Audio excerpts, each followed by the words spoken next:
It's not the way that any healthy human relationship works, right? Healthy But human that's what we do when we're trying to sell, right? We go, hey, nice to meet you. Want to buy my stuff? Yeah, want to buy my stuff. I mean, sometimes like, hey, want to go back to my place to get freaky, right? This is not how it works. Like if you do this in real personal relationship, you're going to get slapped. At least I hope you will. Welcome, everyone. Today's guest is Ryan Deiss, and I met him recently at the Digital Marketer Down Under conference. He's been referred to as one of the world's leading digital marketers by Shark Tank star Damon Johns. He's a best-selling author, a speaker, and a founder of multiple companies. His entrepreneurial journey began in his dorm room when he launched his very first website as a freshman. Ryan is the founder and CEO of digitalmarketer.com, and he's the creator of the customer value optimization methodology. His company is a leading provider of digital marketing training and certifications. Its community has over 15,000 paid members and over 500,000 subscribers. His company is on a mission to double the size of 10,000 businesses by 2020, and we'll be talking about this in a minute. Ryan is also the founder and the host of the Traffic and Conversion Summit, which is the largest digital marketing conference in North America. So I'm delighted to welcome Ryan Deiss to the Productive Insights podcast. Welcome, Ryan. Thank you. That was definitely a long bio. Clearly, we need to shorten that and tighten that up a little bit, huh? Yes, we probably do. Yes. There's no way that anybody cares then. So Ryan, look, welcome to the Productive Insights podcast. It was really a pleasure to meet you at Digital Marketer Down Under, and we had some brief but interesting conversations. I would love to start by talking about Digital Marketer's mission, which is to double the size of 10,000 businesses by 2020. That's a pretty bold mission. So can you talk to us about that? How did this mission come to be? And why did you decide to launch this mission? Sure. So let me be clear. It sounds very altruistic now, and it is. At the time, though, when we first kind of set this mission, which was about 4 years ago, the business was really just starting to take off. Digital marketer in particular was just starting to take off. And for the first time, I felt like I had a little breathing room. I felt like, you're an entrepreneur. You work and you battle, and your mission is just to make payroll and put food on your table and stuff like that. And we were finally there. And then right about the time I'm starting to go and breathe a little bit, I get some of my team members come to me and they say, why are we doing this? What's our mission? What's our goal? What's our bigger purpose? And I remember at the time thinking, we're doing this so that we can both eat food. And so really the way that I thought about and approached mission is that's something that big, dumb companies do to kind of, give some purpose to some, to the fact that they're just kind of a big, dumb company. I didn't see a lot of value in it. I was like, the purpose of business is to generate revenue and, make money for its stakeholders. I knew enough. I had enough emotional intelligence, I guess, at the time to realize that was not a good answer to give to these young team members who really did care about what we were doing. And so I said, you know what, I don't have a good answer. So let me think about it. And I really did. I thought about it for a while. I said, what is our mission? Why are we doing this? Because it has to be about more than just that, or I'm going to get bored too. And I thought about it. I mean, I gave it a good solid week. And I remember sort of out of the blue, I received an email from one of our customers, a longtime member. And he said, I just wanted to thank you because of Digital Marketer. My business has doubled not once, but twice this year. And he enclosed a screenshot of the shopping cart showing here's where we're at the beginning of the year. Here's where we are today. And I remember thinking, I was in the moment, I said, wow, that's great because I know what that means to me as a business owner. I know that means not necessarily more personal wealth, but I know that it means that we can do more with that. We can serve more people through the company. It also means we can hire more. We can pay better. We can offer more benefits. So it affects so many people. The trickle down impact of a successful small to medium sized business is really felt throughout whole world economies. And that's kind of what hit me. I said, this is what we do at Digital Marketer. We help businesses grow. We help businesses double because if they double, they can hire twice as many people. They can, do twice as much good. So that's what we need to be about. And I remember the first time I said it, I was like, I think our mission is to double small businesses. And I saw people's eyes light up. They said, yeah, that's great.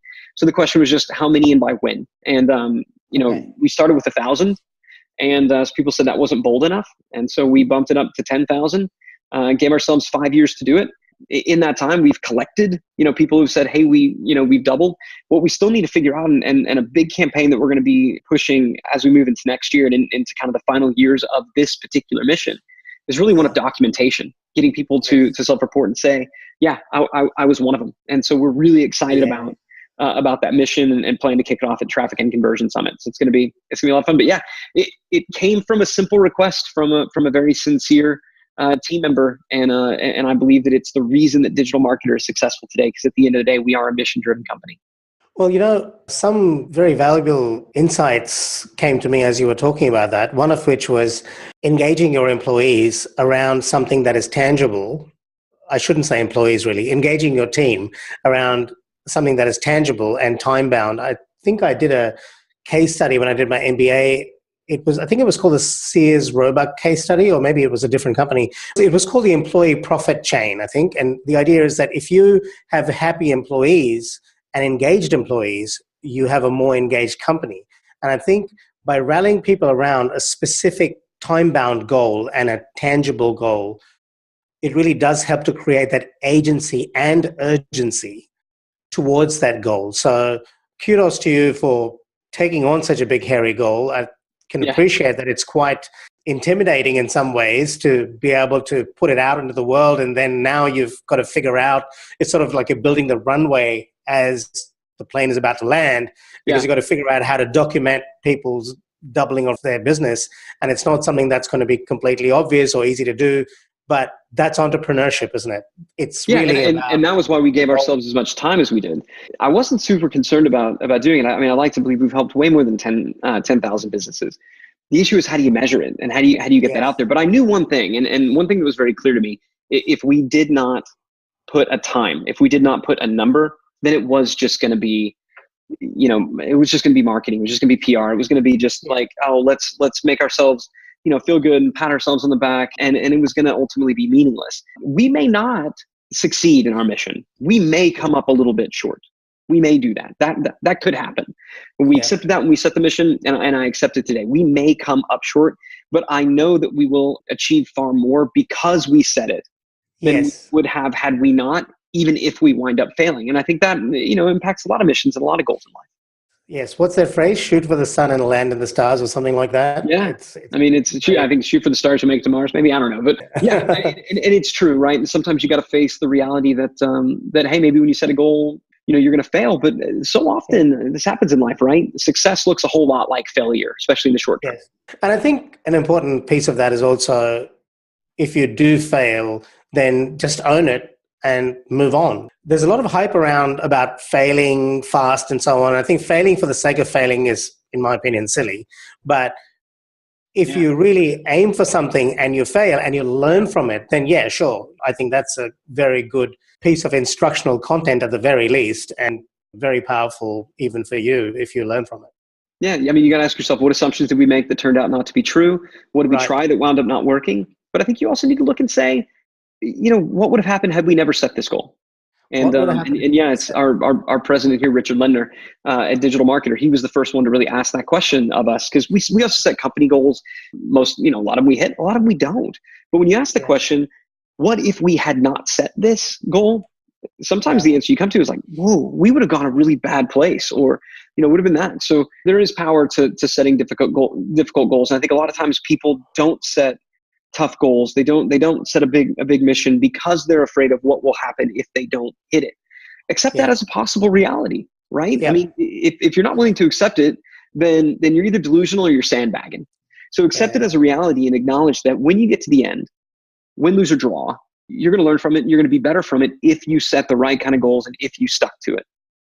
And if you have a learning process built into that, if you reflect on it and say, in the instance where you don't succeed, you say, well, why didn't we succeed? As you said, what assumptions did we make that were not valid? Or where did we not focus enough of our efforts? Or whatever it is that you can learn from it. I think that's very valuable.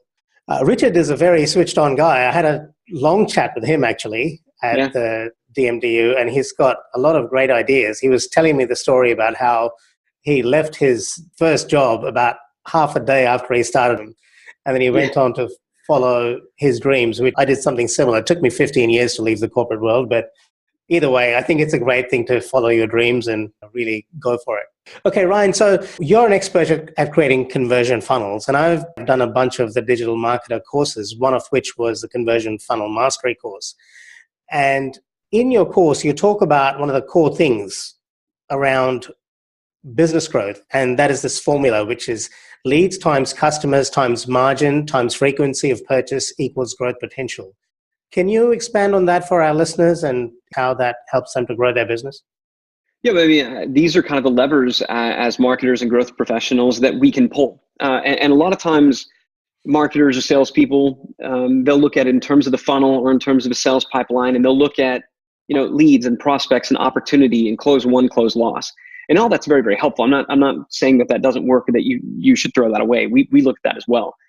But I think when it comes to looking at growth holistically, you got to acknowledge that yes, the lead flow matters, right? The number of leads that you have coming through that absolutely matters, and that's a lever that we can pull.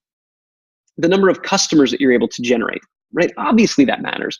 That's a lever that we can pull. But what a lot of folks don't realize is that margin is also a lever, especially if you're a cash flow business, if you're an unfunded company, because the more margin that you're making, the faster you recover those acquisition costs, the faster you can dump them into the top. Now, I've had some experience in retail, right? And in the retail space, it's all about inventory turn, right? How quickly can we turn our inventory? You look at companies I know in the States like Costco, tiny, thin margins, but they turn their inventory so often they make money. So that's where frequency comes in. So a lot of people don't think in terms of frequency as being a growth lever. So if we look at leads, if we look at customers, those are two that everybody just assumes. And then you add in margin.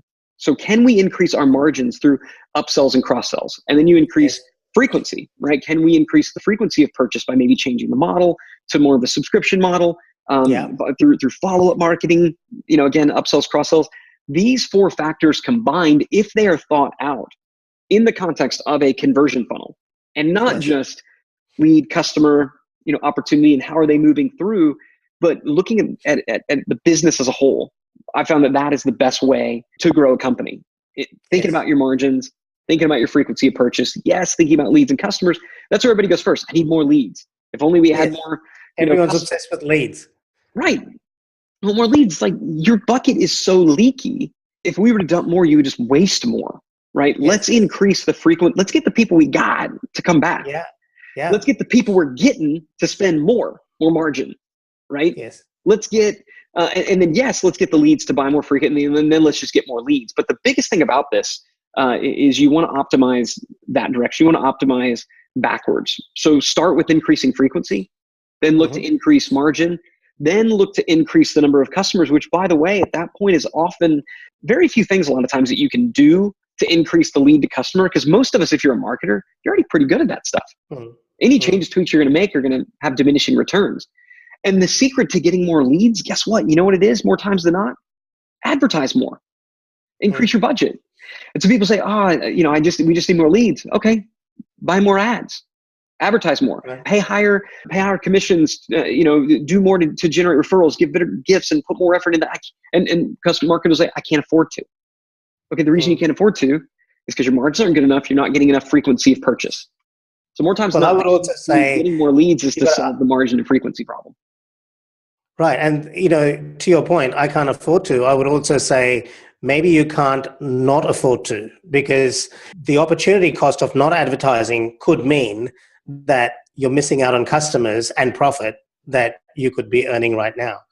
For sure. Sometimes though, you just don't have the cash, right? Sometimes you just don't have the money, right? And I've seen this before where somebody says, oh, we're already spending, $100,000 a month in advertising. We can't afford to spend more, because they'll say, I want twice as many leads. How much you spending on advertising each month? 100,000. Spend 200,000, right? Oh, it's not that simple. I know it's not that simple, but the answer is, the reason you're saying that you can't is because you can't afford it. So that doesn't mean you have to go out there and get more leads. It means you need to solve some of the economics of your business that exist within the conversion funnel itself. Right. So you're pointing to profit here, is that right? When you say economics, I think what you're saying to me is if you focus on increasing your margin or getting more transactions with existing customers, so look into your existing database, assuming you have customers, then that's a way to generate more profit, which in turn will allow you to advertise more and get more leads. Is that what you mean? Yeah, obviously when it comes to increasing margin, there's lots of things you can do. I'm a marketer and a salesperson, so I don't get much into operational efficiency. but I do at my own company. I just don't talk about it as much. It's not in our marketing certifications. But yeah, I mean, obviously you should go in and you should make sure you're not spending money in places that you shouldn't be spending money on. You should do an audit of your spending and your finances and make sure those things, are in line. Because most businesses, their issue isn't that they're not making enough sales, is that they're spending too dang much money. It's like, frankly, most humans, right? They're spending more than they make. So that notwithstanding, the simplest way for companies to increase their margins is to get more money out of the customers they're already getting. Now that could mean increasing prices.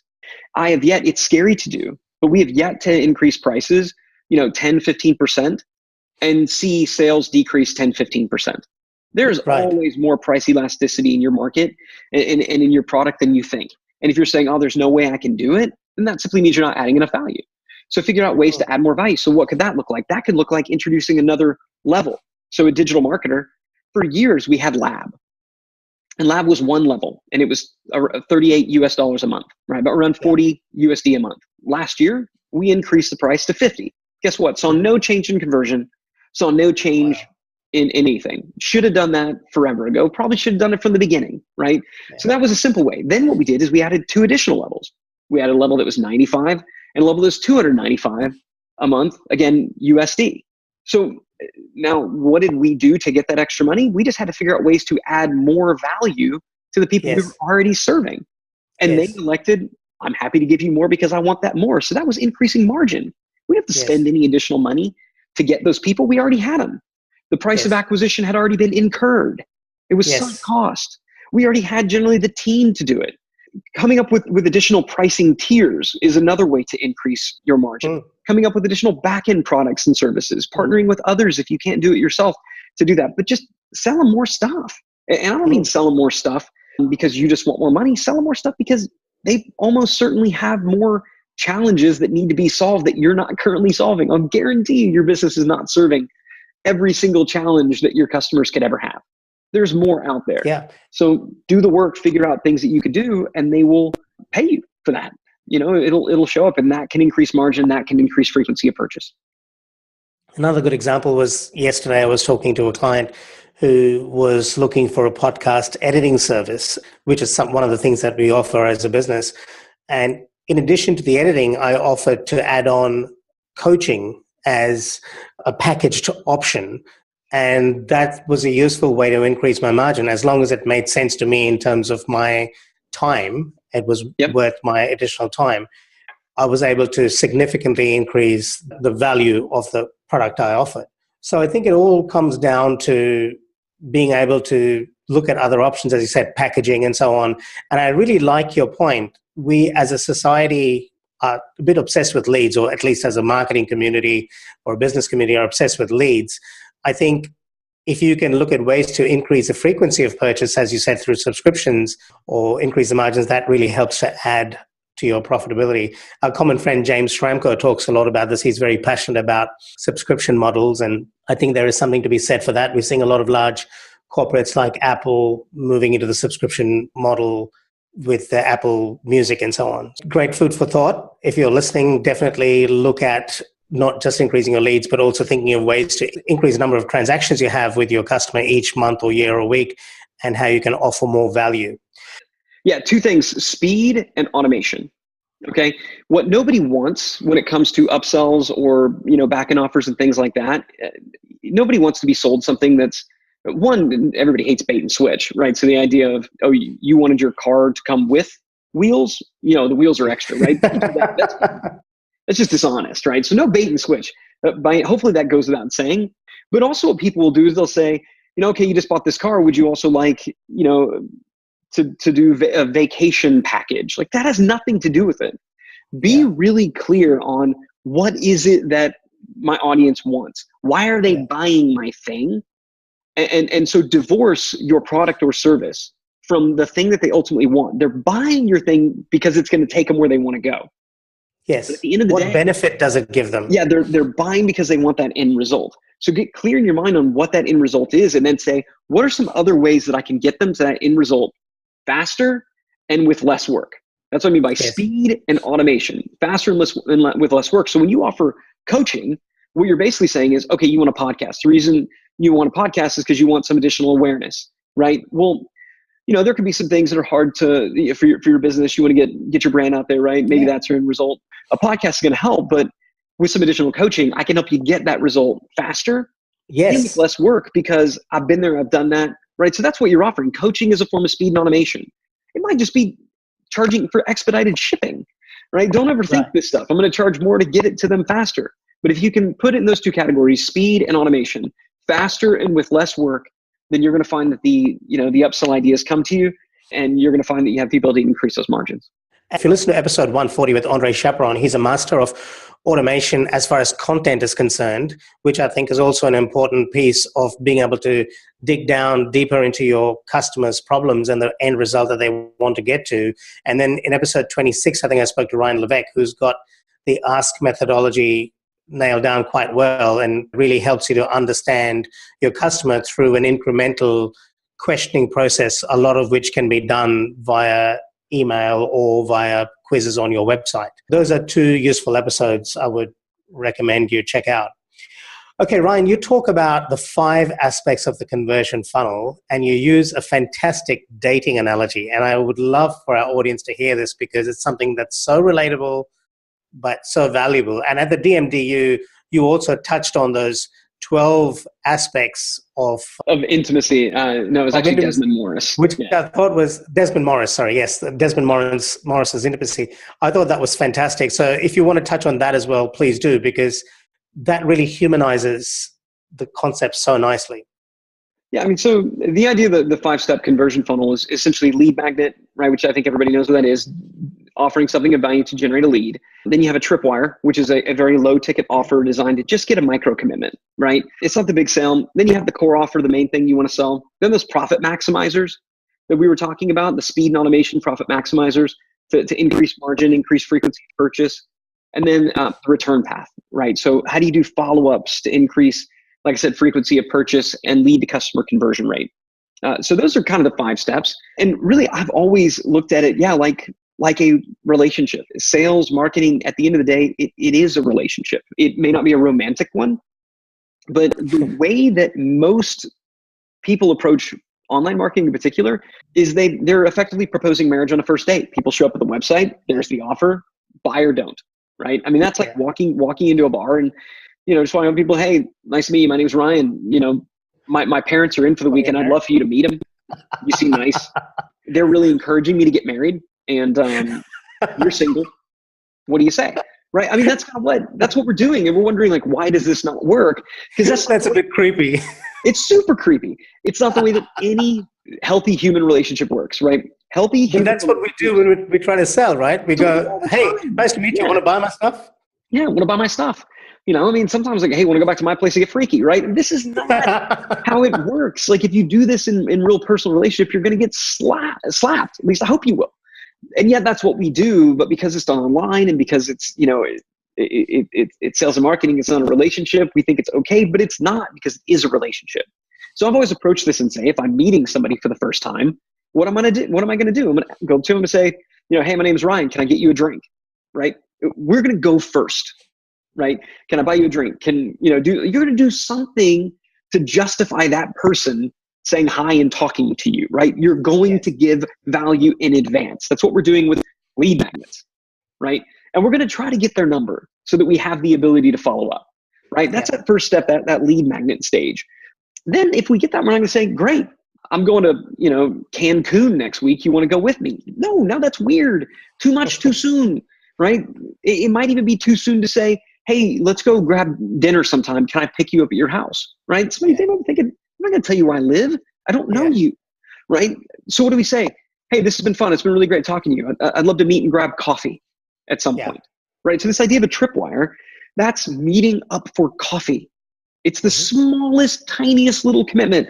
So this is a $7 purchase, a loss leader, which has been around in business for a long time. If somebody attends a webinar, right, and they're giving up some of their time, that's like a tripwire type offering. That rises to the level of this entry point offer of getting coffee. So what we're looking for that offer is a little bit of money or a little bit of time, because those are the 2 ways that people show commitment. They show commitment with their wallets and they show commitment with their calendar. That's the first date. And once that happens, once that tripwire occurs, that's when The relationship changes. They're now a customer. Now it's appropriate to go for that core offer. Now it's appropriate to say, hey, this is really fun. I really enjoyed grabbing coffee with you. Would you want to go grab dinner sometime? I'd love to pick you up, Yeah, sure, that'd be nice. They know you're not a total freaking weirdo, right? You at least haven't been twice in a row. It's a good start. And then hopefully dinner turns into more dates and more dates. Right now we're getting into the frequency type thing, recurring orders, right? This type of stuff. The relationship begins to ascend with the profit maximizers. So now we are meeting the parents and meeting the friends, maybe you're moving in together, that type of thing. And then eventually you're down on one knee proposing marriage, right? And that's kind of what we're looking at. So I think if we can ask ourselves, when we're building our sales and marketing campaigns, would this be weird in the context of a romantic human relationship? And if the answer is yes, it'd be too much too soon. But guess what? It's creepy to do it in sales and marketing too. And that's probably why it isn't working. If you find as you architect a sales funnel or a conversion funnel, if you're like, I'm having a good time up to this point, and this point, they're getting stuck.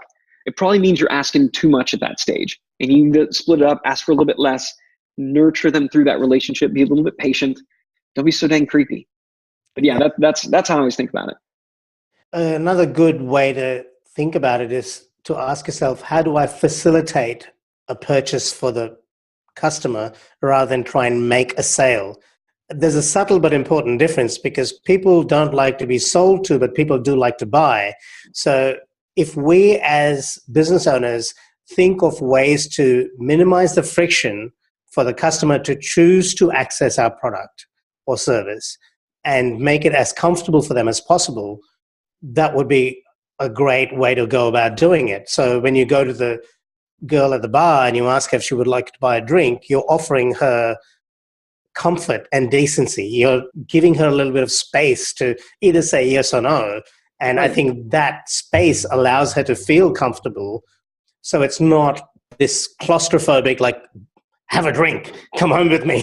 Here. Yeah, exactly. Here, take it. And I think it also goes to the type of marketing that we do, right? If you're marketing to people and you have no way of knowing if they actually want or need what it is that you're selling, that's like showing up at a party and just asking random women, even if they have wedding rings on, if you could buy them a drink. That's freaking weird, right? But if instead, if you show up at a place where you know single people are, right? So how are you doing your targeting? If the type of thing you're asking, like, hey, can I buy you a drink? Probably a good chance that somebody, if she's already in a committed relationship, right, I said, no thanks, right? So where the lead magnet that you're offering, that initial thing, is designed to get the people who are interested in what you're offering. They may not be interested in you, by the way. Yes. It's very possible that somebody is in fact interested in being in a romantic committed relationship. They're just not interested in being in a romantic committed relationship with you, right? So there's no way of knowing if somebody, just because they're in the market interested in what you're selling, if they necessarily want to buy it from you. It maybe they want to buy it from somebody else. But you at least want to make sure that they're at least open to the idea, that they at least have the problem that your solution solves. And the way that we figure that out is by going first. The way that we figure that out is by offering little chunks of content that people can raise their hand and say, ooh, I want that. Ooh, I want that. And when you say, okay, if they want those things, then they're probably interested in what I have to offer. Then it's okay to say, seems like you want this thing because you might have this problem. If that's the case, here's the thing I got for it. Do you want it? No, they can still say no, and that's okay. Don't follow them. That's freaking creepy. Again, they said no. No means no. But there's a good chance they're going to say yes. Yeah, so the analogy here is offer a drink to the right target audience. Whether they want to have a drink that you offer them or not is a different discussion altogether. So they may be your target market, but they may not be a good fit for you. However, go to the right target market. At least start there. Don't be a digital home wrecker. I love it. That's a soundbite right there. Don't be a digital home wrecker. Okay. That actually segues quite nicely into the next thing I want to talk about, which is creating a good offer that your market wants to buy. So the goal of marketing is, as you say, not only to offer something your market really wants, but to articulate it in terms of their desired end result. And this talks to the importance of benefits and results versus features. So how does a business owner go about getting crystal clear on formulating an offer that their audience really wants? Clearly, one of the things is go and start talking to the right people, as you said. So go to the singles bar if you want to meet somebody and offer them, the right people, the product. that's step one. But then the next step is what? How to position the offer. So copywriting, offer creation, articulating that really comes down to having one skill set in particular, and that is being able to speak to the before and the after. Okay. Right. So the before is where's your prospect today? What is their before state? Right. They need to be in a less desirable before state, or they're going to have no desire to leave that state. The most content person on planet Earth is not going to buy anything from you. They're happy. Correct. They're good. Yeah. Right. Try selling a cheeseburger to somebody who just ate a cheeseburger. Right. Yeah. They love cheeseburgers. You know they do, because they just ate it. But guess what? They're not in the less desirable before state. They're in the more desirable after state. They're in the post state. I just ate a freaking cheeseburger and I'm happy about it. That was delicious. Right. So we need to meet people who are in that before state. Now, finding them where they are, that's when we get into targeting our markets and things like that. But really, before we get to that, we need to define what is the before state. And the simplest way I found to define the before state is to look at it in 4 ways. First is have. Okay, have. Mm-hmm. What do they have that they wish they didn't have? Or what don't they have that they wish they did? Mm-hmm. Right? I mean, so that's at its basic thing, right? So somebody who's sick, they have an illness, they have a virus, they wish they didn't, right? Somebody who is thirsty, they wish they had water, but they don't, right? Mm-hmm. So have is the most basic level, right? That is, we're talking features and benefits here. The next level kind of where we look at it is what's their emotional state. Okay, so how do they feel? So have, feel. So asking them, what is their emotional state before? Are they frustrated? Are they angry? Are they depressed? Are they upset? Mm-hmm. Being able to clearly articulate what is their emotional state before, and then, when we get to the after, what's the emotional state after? Okay. Yeah. So right now we're looking at the before. So have, feel, now average day. Mm-hmm. Can you describe what a day in the life is like before? Can you enter into their world? Marketers have been hearing for years that we need to get better at telling stories. The question is, what kind of story do we tell? Tell a story about your customer, right? So if I'm a lawn care, let's say I own a landscaping company, I want to sell lawn care services. I'm not going to talk about, what it might be is like, okay, so right now you have weeds and you wish you didn't have weeds, right? Right now you have, a brown grass and you wish you had bright green grass, right? Everybody's saying that. Right now you're tired, you're frustrated and annoyed that you have to wake up on, Saturday mornings to mow the lawn when you'd rather sleep in. Okay, that's getting somewhere. But now if I can tell a story about it, right? If I can say, you know what it's like, you wake up Saturday morning, and you didn't wake up because you wanted to wake up. You woke up because your alarm went off. Now, why is your alarm going off on a Saturday, a day when you should get to sleep in, a day when you should be able to rest? Because you need to mow the lawn. And if you don't get up and you don't get on it first thing in the morning, it's going to be scorching hot. You're going to lose your entire day. It's going to be awful. So there you are. You're mowing the lawn. You got to the garage. You're trying to get the dang thing started, but it won't start. Why won't it start? Because there's no gas. You go to lift up the gas tank. It's empty too. Now you got to drive to the gas station. You're filling up the gas tank with oil. Now your car smells like gas. There's gasoline spilling all over the place. You go, you gas the thing up. And here it is. It's 11 o'clock and you're only just now getting in. Your Saturday is gone. Right? I'm feeling the pain already, man. Right. Anybody who's ever mowed a lawn is going to have that experience. So now if I own a lawn care company, I'm not selling less weeds and more green grass like everybody else. I'm selling you your Saturday back. Yeah. Right? I'm selling you your Saturday. So when we talk about an offer and articulating that offer, right? This is where it's going to come from. The next level, I mentioned there were 4. So have, feel, average day gets us narrative. Yep. The 4th is status. If you can change someone's status, if you can alter their status and their state in the world, then they're just going to throw their money at you. I think it was Napoleon Bonaparte said, I've made the most wonderful discovery. Men will fight long, hard, even die for a bit of colored ribbon. Yes. Right? Yes. That's all about status changing, right? This idea that you can change someone's status.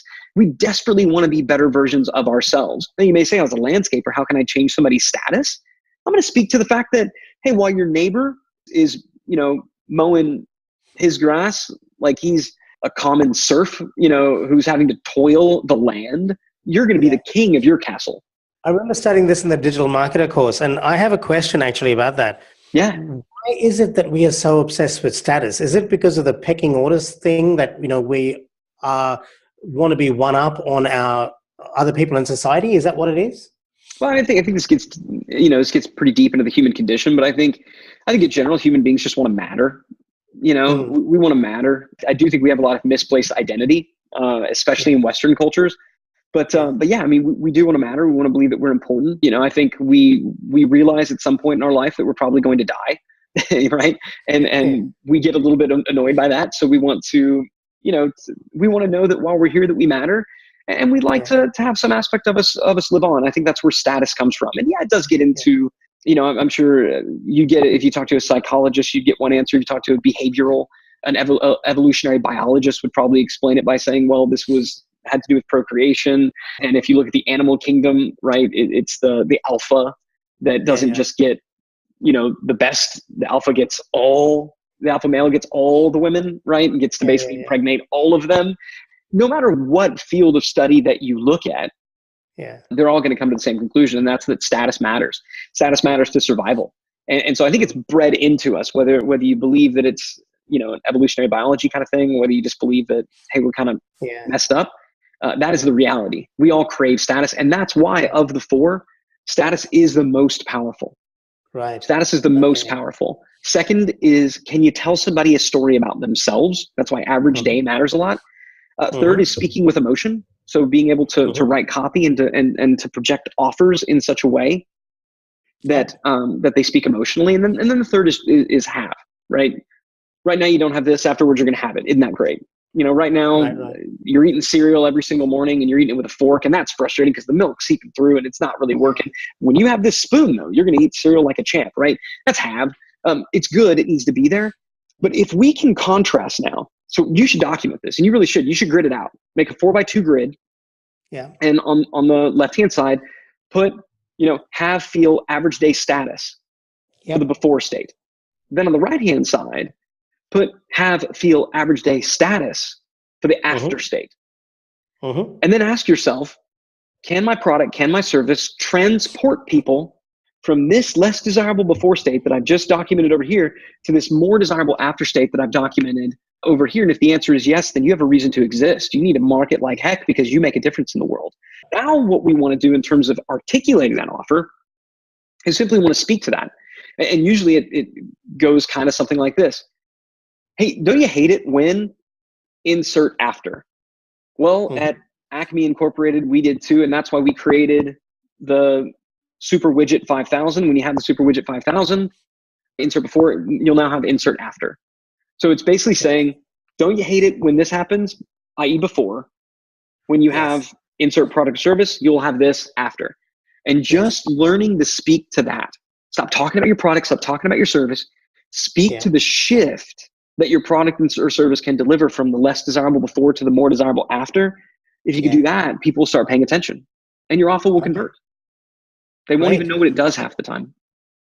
This actually talks to something that I learned from John Morrow, who I spoke to in episode 3, and he talks a lot about understanding your audience and developing empathy. And this is a great way to develop empathy, to look at this model. So if you're listening, I would recommend highly that you take Ryan's advice, and assuming that you're not driving, you map this out on a piece of paper and think about what your target audience has, feels, what their average day looks like, and their status before they consume your product, and then those same things after they consume your product.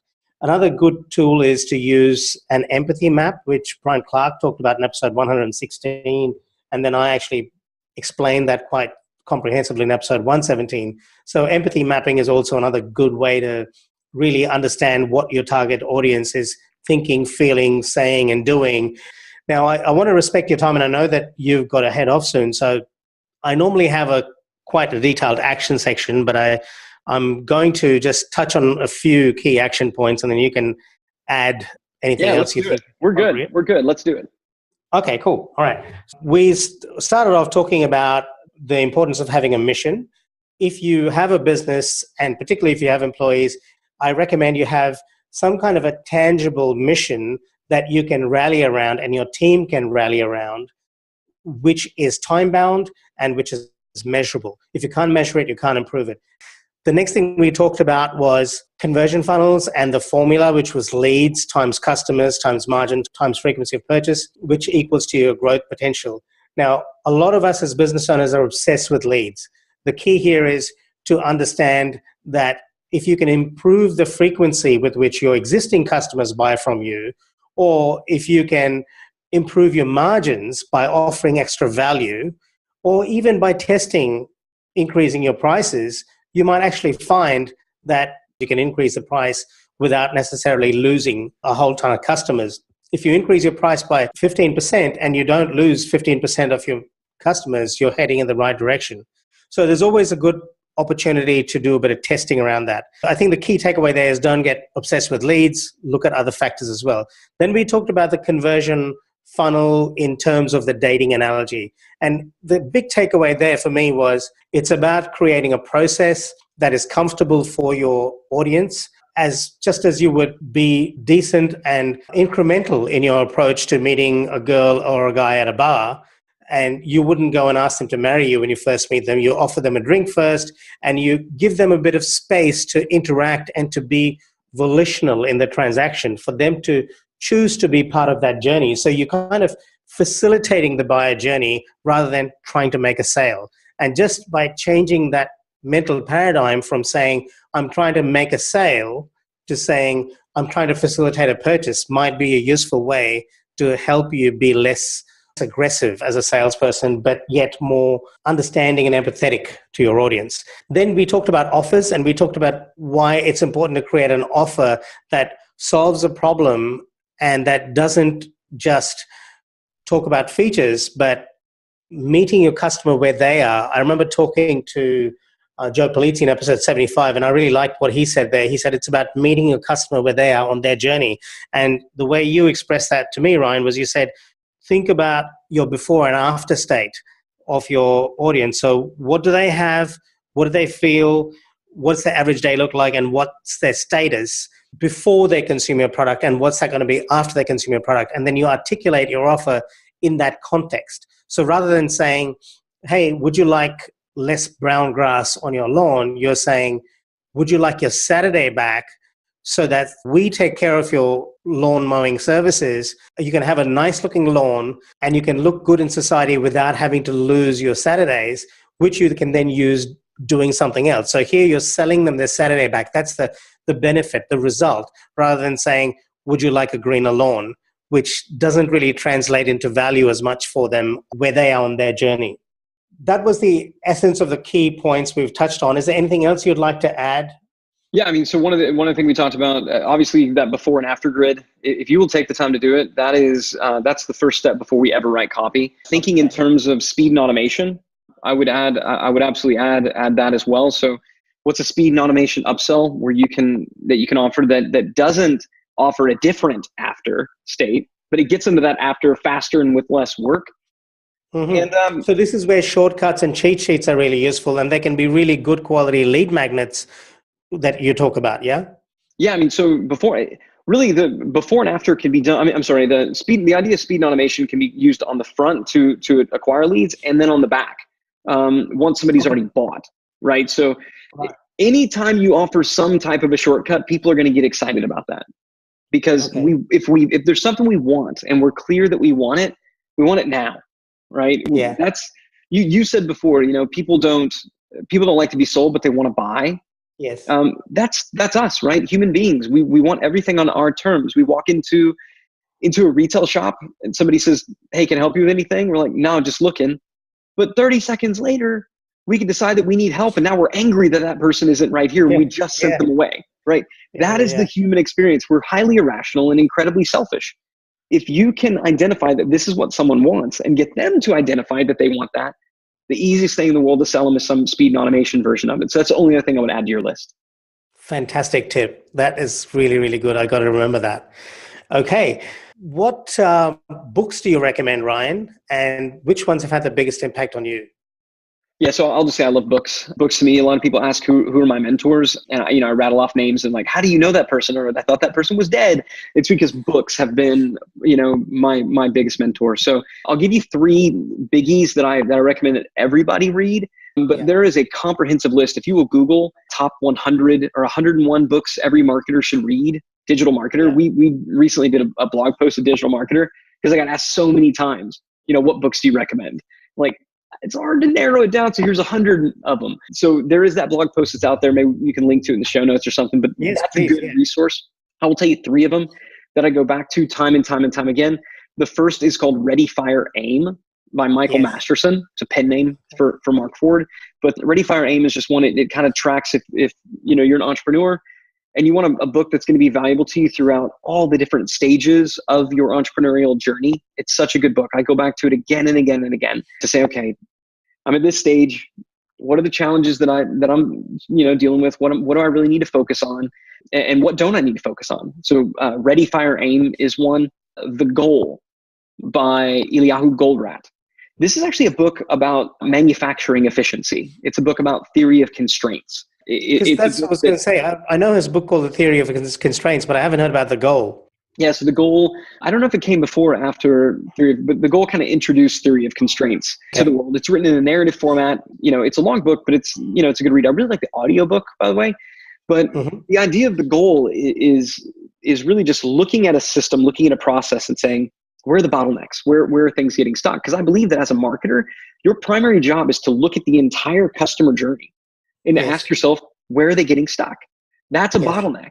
And then to realize that as soon as you fix that, as soon as you get the flow, the customer throughput figured out, as soon as you solve for that one thing, guess what? A bottleneck's going to be created somewhere else. And then you fix that one and it moves somewhere else.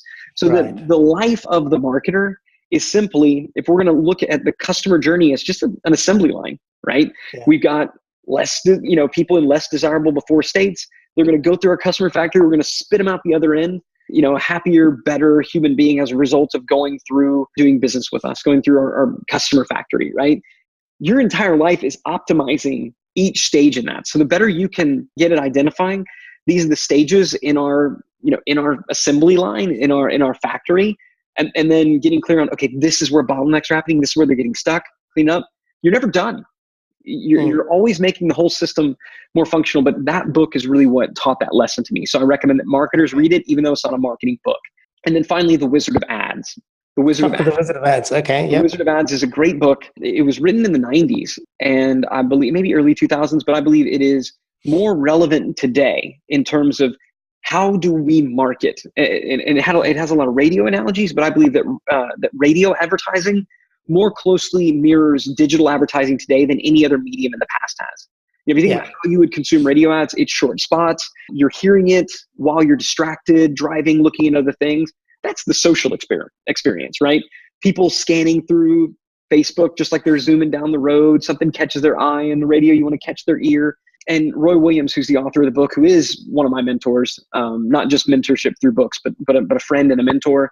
He's a brilliant thinker when it comes to marketing. And so Ready, Fire, Aim, The Goal, and The Wizard of Ads. I think if you read those three books, you're going to be smarter than the vast majority of marketers out there. Then you can start tackling the other 100+ books that we have on that blog. Okay, well, that's great tips. Thank you. Now, we're going to post, as you said, all those links in the show notes of this episode, which is going to be published at productiveinsights.com/170. And most importantly, how do our listeners find out more about you, Ryan? And is there anything else you'd like to add? Sure. I mean, I'd just say digitalmarketer.com is our site. Hopefully you stumble across that when you're going and looking at that blog I showed you before. But if you love podcasts, check out the Digital Marketer podcast. Check out our Perpetual Traffic podcast. So we've got some good marketing stuff to listen to supplement the Productive Insights podcast as well. Okay, cool. Awesome. Yes, I will definitely link to those. And I highly recommend listening to Digital Marketer content. It's great. I've also done about 6 or 7 of their courses. I got 98% of the copywriting, which I really enjoyed. Thank you. So I highly recommend you guys go and check out a lot of the courses because they are really good value. There's a lot of information in them. They're not easy to get through, but you really do get a good education. So I highly recommend it. All right. Well, Ryan, thank you so much for being on the show. It was great to have you, and hopefully I'll have you back again soon. It was wonderful to be here. Thank you so much for having me.